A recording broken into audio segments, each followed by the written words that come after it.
like to think that what we're doing with Randy's album is actually treating the studio as an instrument. I consider the studio to be my instrument. And we're recording an album for the Westbrook Trio, and this project's kind of been driven by our shared love of vintage sounds, and specifically the sounds of the 60s and 70s. Bands like the Beatles, Pink Floyd, Led Zeppelin, Jimi Hendrix really furthered recording as an art in the studio.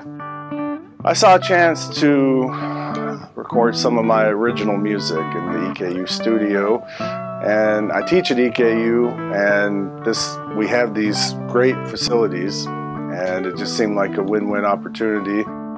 The album is a work in progress. I'm really excited about it. I've played all the tracks, so we're about to begin the mixing process. To be able to go into the studio and kind of put an album together and listen to all the different things and the different levels and the different instruments and how it all fits together is extremely valuable.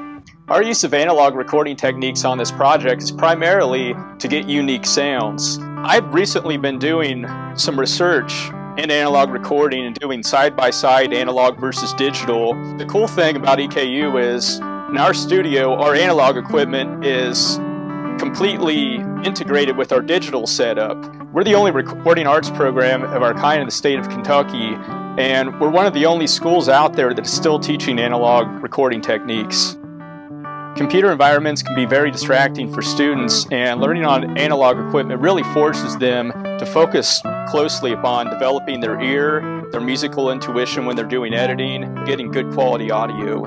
I just feel like having studio experience and being able to go into a studio, create music, improvise, listen back to what you played, understand the process of making music would be crucial for students who want to have some experience in a studio, which is it doesn't really matter what kind of musician you are. Being able to go into the studio and be familiar with the studio and studio techniques, extremely valuable, extremely valuable.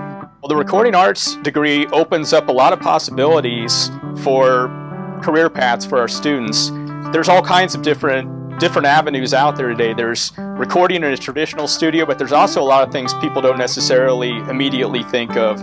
There's a lot of opportunity out there for people that know how to use older equipment. Even though we do a lot of projects and have classes in the studio, I also encourage students to look for other opportunities, and they are out there beyond the traditional recording studio.